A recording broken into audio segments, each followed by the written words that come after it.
Welcome to the Treasury Elite Leadership Series. I would like to thank all our viewers and members for supporting this noble cause of Treasury Elite, whose main objective is networking, knowledge sharing, and mentoring.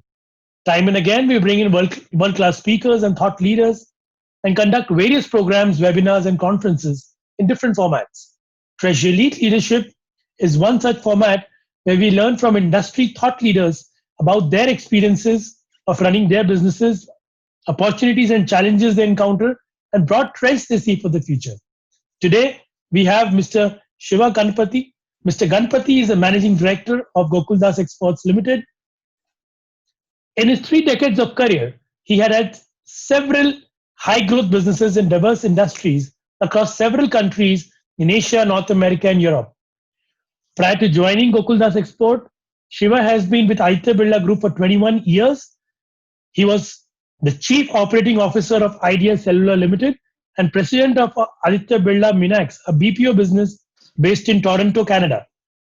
He was also part of corporate strategy team of Aditya Birla Group for several years, where he helped build new businesses, led M&A initiatives, forged business and technology alliances internationally. Shiva has also worked for Merrill Lynch, ICICI before joining Aditya Birla Group.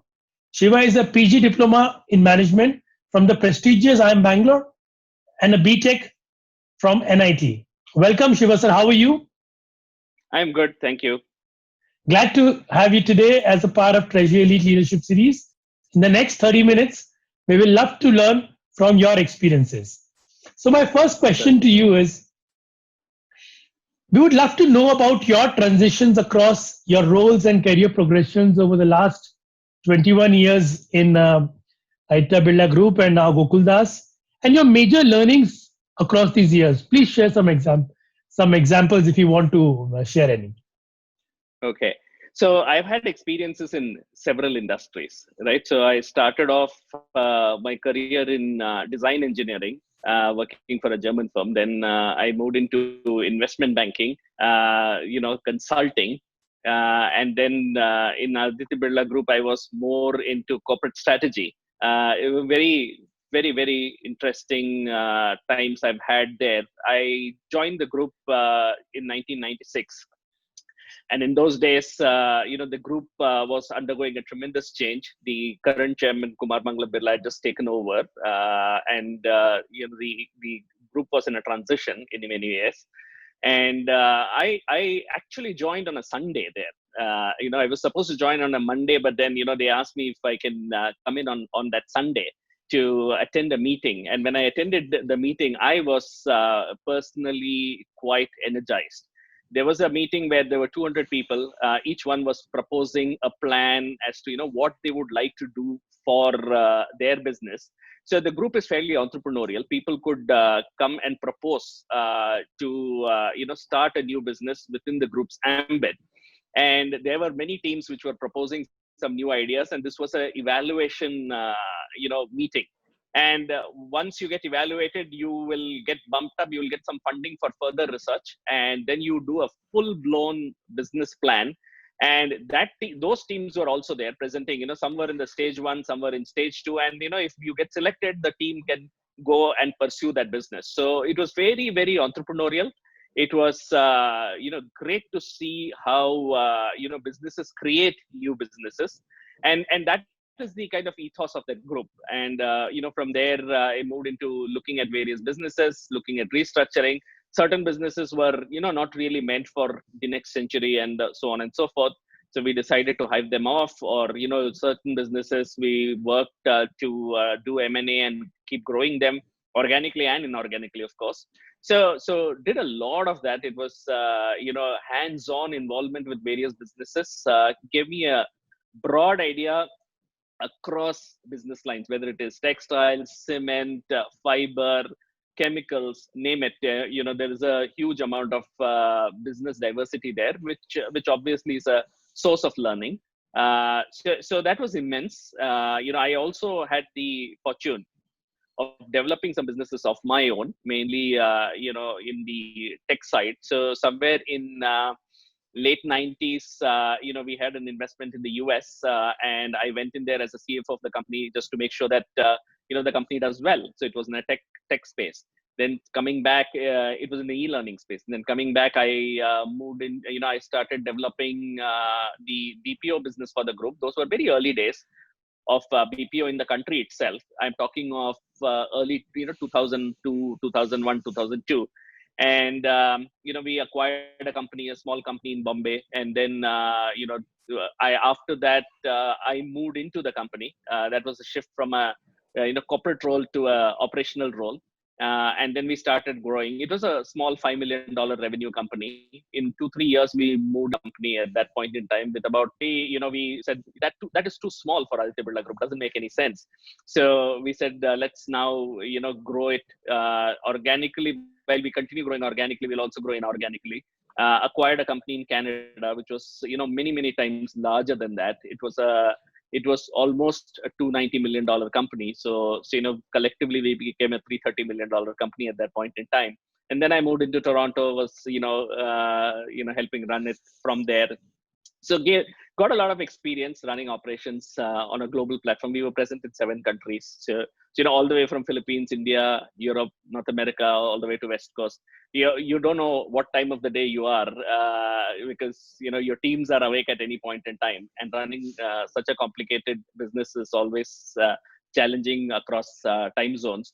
But it was exceedingly great because we were doing a very, very high-end work, whether it is doing work for the automobile space where we were doing everything from marketing to accounts payables, receivables, back office companies, all kinds of tech support, registrar and transfer services kind of work for Bank of New York Mellon and so on and so forth. So very complicated KPO kind of work we were doing in that business.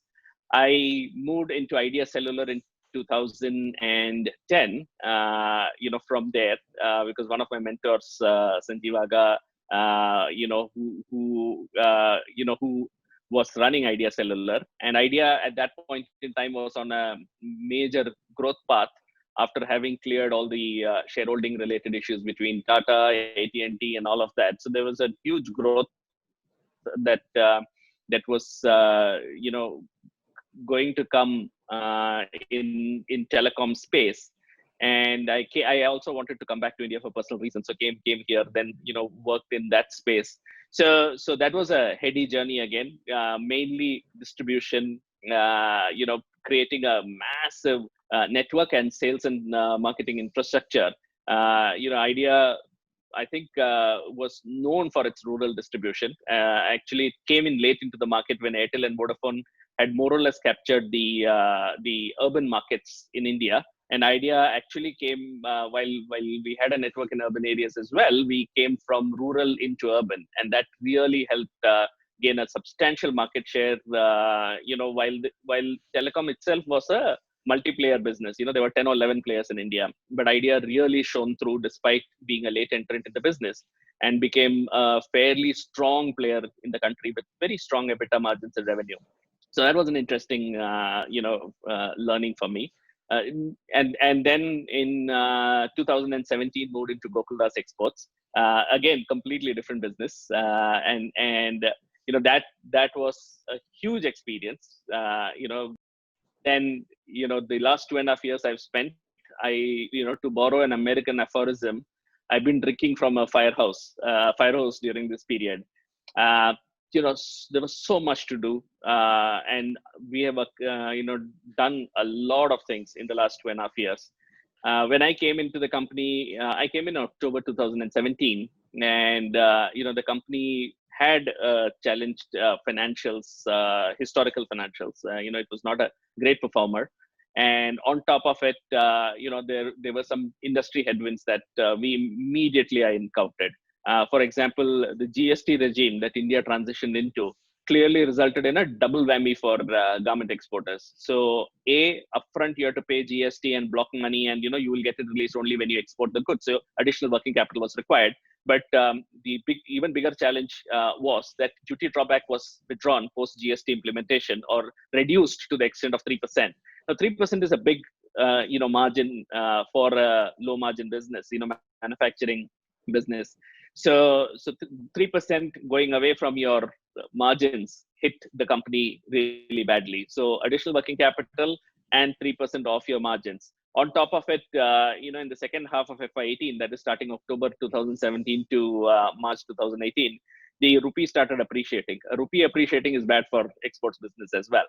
So there was that going on, and on top of it, one of the banks that was lending to us, working capital, lender, went into PCA, prompt corrective action declared by RBI. So they unilaterally reduced the working capital limit to us by 40 crores. Now, that is the season. The second half of the year is when the business typically grows due to seasonality, and the working capital shrunk exactly that period. So lost 3% margin due to export incentive. Rupee was strengthening, and working capital available was reduced for the company. It was like a perfect storm. So the good part is, when so many of them hit you, you probably get more energized than otherwise, and one could rally the team and make sure that we all understood that what are we facing collectively, and how do we come out of it. So the In again fact, we that have was a to time when you raised the QIP also, uh, and exactly you got things in order, met all the clients, and bring correct. in operational efficiencies in terms of how many units can be produced, etc. So I think, Correct. in fact, that was my second question to you. That you know, what were the headwinds that you faced? Of course, you mentioned some, and how was the experience? Because now it was completely about a turnaround. Of course, Gokuldas had its ups and downs before that, and then Right. a lot of trust was put onto you by the promoters and your friends who have also equity in the firm initially, and now it was a big ship that you had to move with these kind Hmm. of roadblocks. So tell us Right. about your initial experience. Okay. So I met most of the customers when I came in, and the customers had two major issues under two major buckets. One, they were worried about the financials of the company. If you are going to place business on a company, they want to know whether will be solvent, we will be there to turn around their business, etc. So they were worried about our financials on one hand, and many of them raised this issue in my meeting. And the second was really about our delivery capabilities. So what does a buyer look for when they place an order on us? Of course, they expect goods to be delivered to them on time and in quality. There's more than that as well. They want delivery in full. So, for example, if I get an order for 100,000 garments of a particular style, with a delivery date of July 29th, I have to deliver 100,000 garments on July 29th, not on 30th, because their own, store launch, everything is dependent on this. And on-time delivery is critical, and on-time in full is critical, because anything short of that means an opportunity loss for my customer. And obviously, we're not discussing quality. All of them have to meet the quality norms anyway. So consistently hitting all these numbers day in and day out, because we are dealing with hundreds and hundreds of styles in different colors, in and different variants, it's like sizes, etc. And different geographies where they will have certain nuances. Even the wash care label with language will be different and all that. So the SKUs are too many, and with so many SKUs, how do you manage to hit the delivery consistently on time? It was a big challenge, and on time in full. On top of it, fast fashion means that the lead times are continuously shrinking.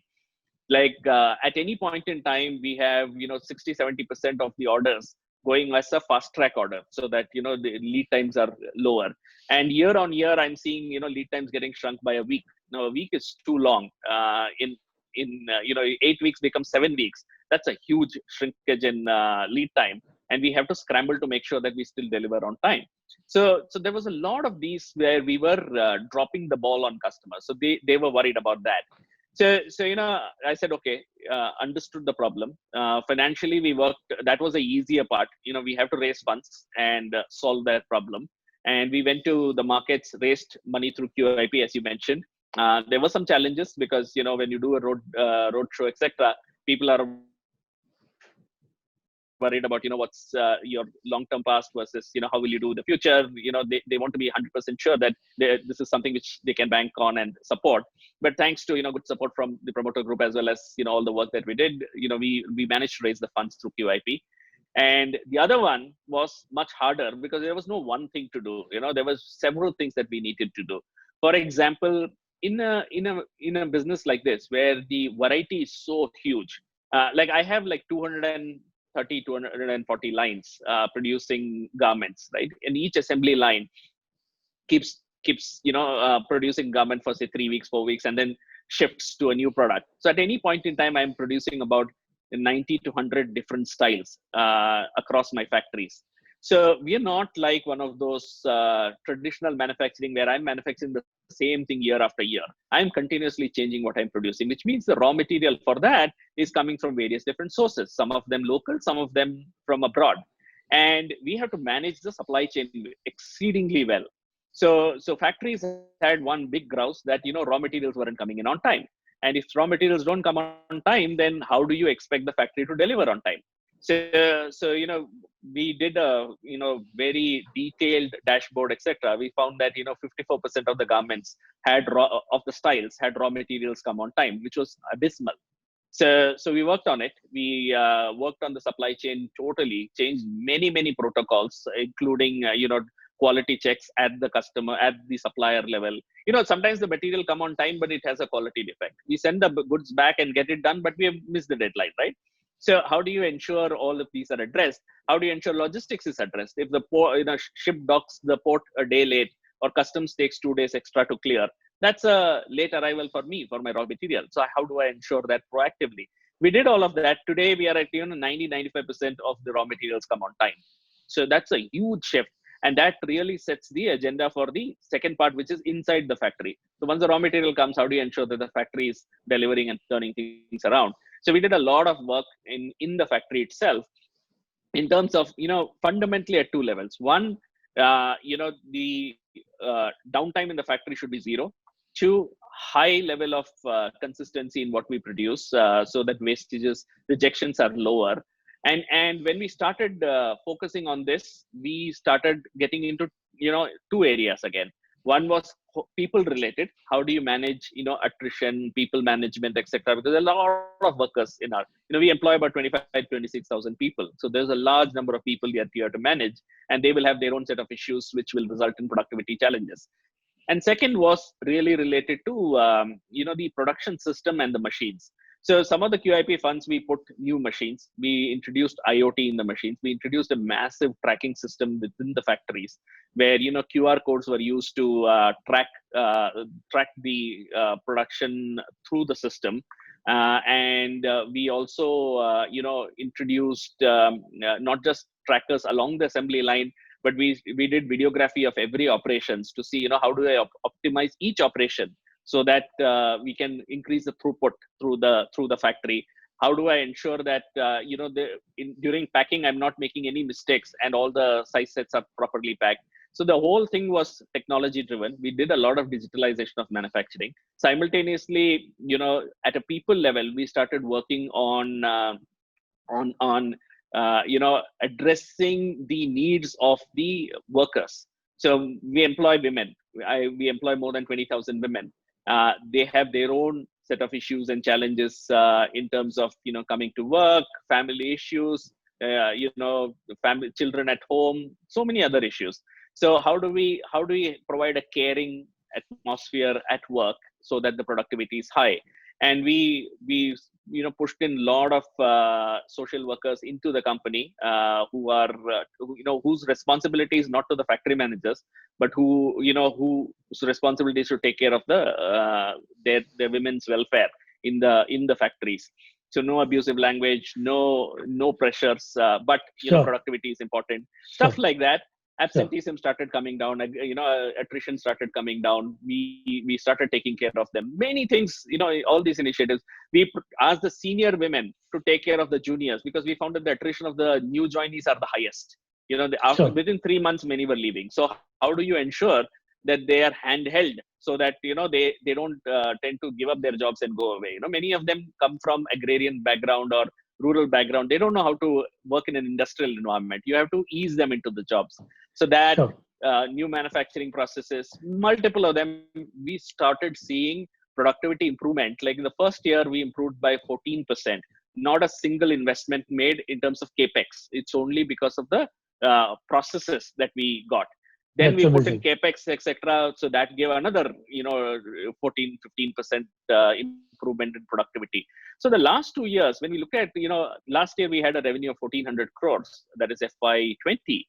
The company had been at 1,000 crores for over a decade. So from 1,000 odd crores to 1,400 in 2 years, it's a huge movement where we have not added a single factory. So that Sure. is through incremental productivity in existing factory. In fact, we shut down one factory during this period. So despite that, we managed to increase revenues. So that says a lot for how much of more one can take out of the system. And when you do that, the ROI on incremental revenue is very, very high because you're not made too many investments for that, right? Sure. So that gave that incremental returns, and the company was able to consistently drive profitability. That's superb. Sir, as a veteran, you have gained in a lot of experiences across various firms. And what are the skills that you would want emerging companies or entrepreneurs to invest Mhm, their time in? I have mhm. personally found you very meticulous with numbers and ideas, and always been very systematic and professional with your dealings. So, what one idea or one skill that you would ask these companies or professionals or entrepreneurs to invest their time in? Okay, so I mean, it's given that you should be good at what you're doing, right? I mean, I think any successful entrepreneur, successful company should be good at what they do. So you should be good at whatever you produce. You should be good with your customer relationships. You should be good with your own numbers, financials, etc. So you should understand that any action, what is the consequence? That is given, but that alone is not a sufficient condition for success, in my opinion, right? It is how good are you in managing people, whether you are a startup with 10 people working, or whether you are a startup with 200 people, or whether you're a full blown company with thousands of people. You're always managing people, and it's not one individual who is delivering delivering success for the company. So how do you ensure that everybody is aligned to what one is thinking and aligned to success, right? Ultimately, it's the customers who pay for everything in the business, right? They pay the salaries, they pay for the raw materials, and you turn things around.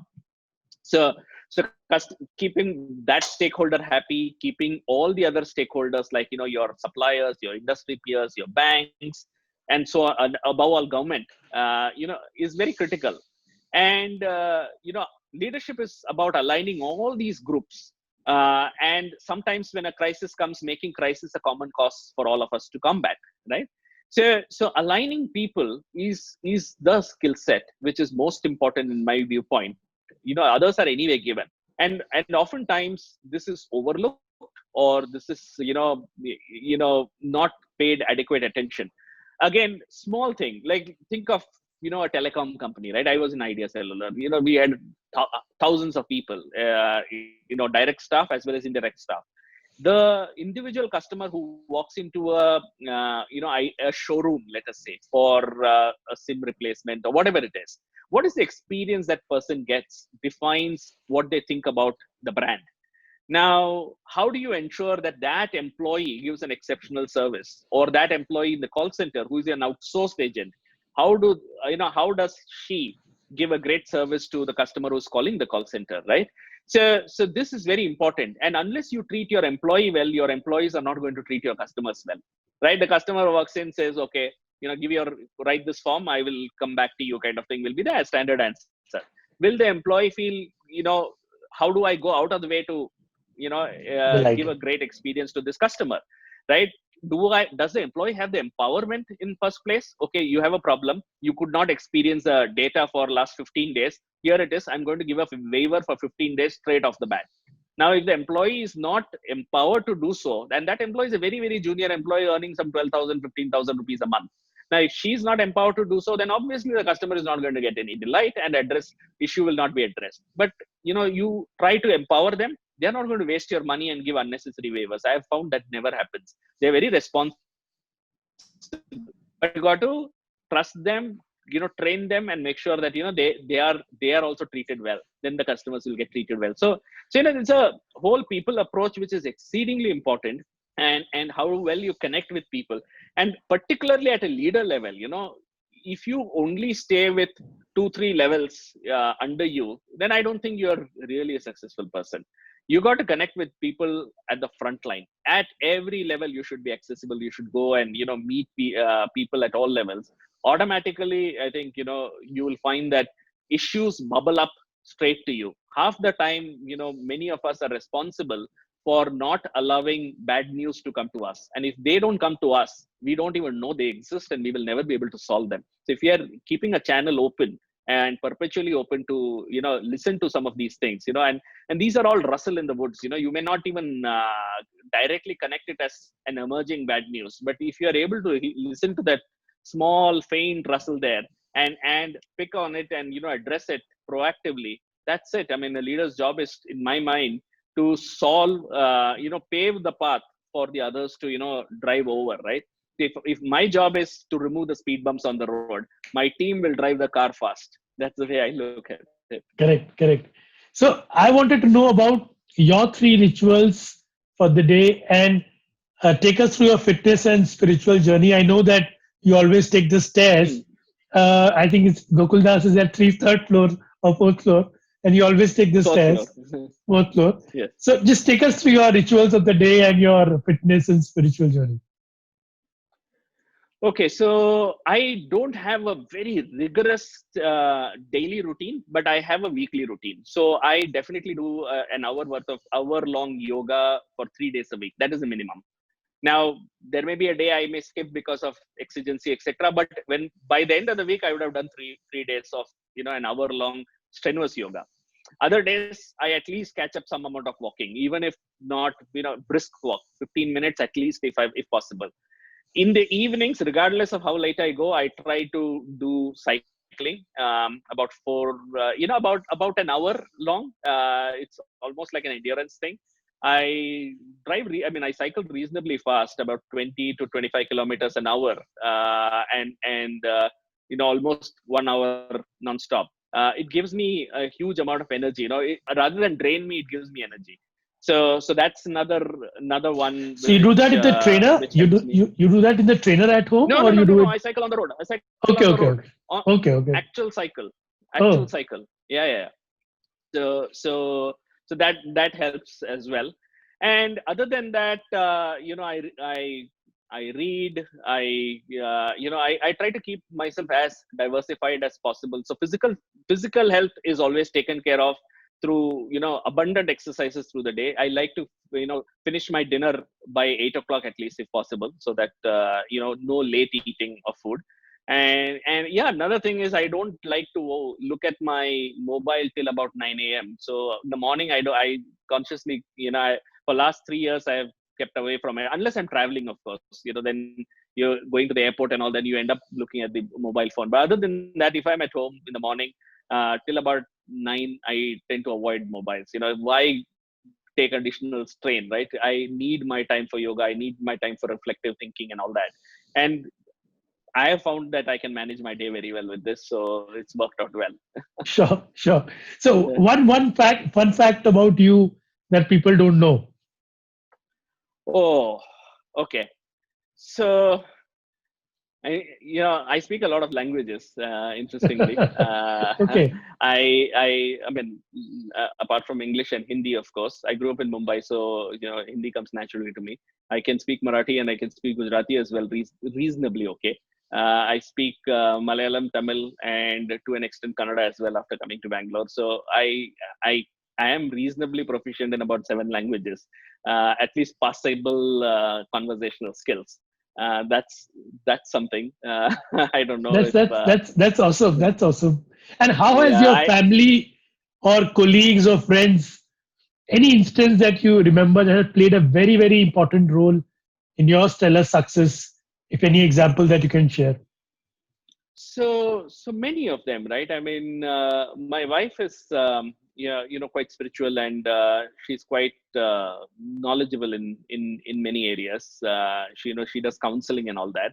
Oh, So I have learned a lot of things from her, and probably she has calmed me down. Otherwise, I'm a very excitable, aggressive character. I used to be, but I probably have mellowed down, partly because of her.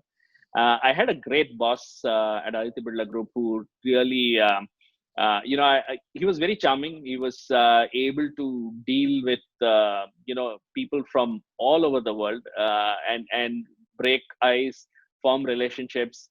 I used to be very good at getting things done, but somebody has to break the ice and make things happen, right? He used to be one of those brilliant guys, an old world charm he had and he would open the doors in very large corporations at very large levels, at the chairman level and stuff like that, across the globe.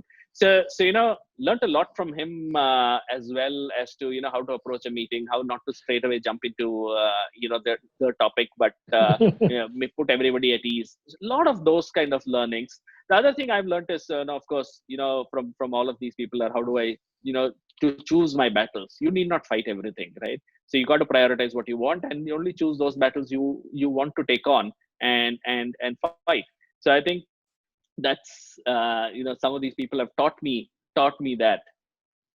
that's amazing. So that's a very lovely, candid conversation I had with you. I'm sure your wife is hearing this. I mean, you would never confess in front of her, probably, but then probably this video, if it goes to her, she'll at least appreciate your thoughts and feelings. I'm sure. Hope so. So Yeah. it's a lovely, lovely conversation with you, sir.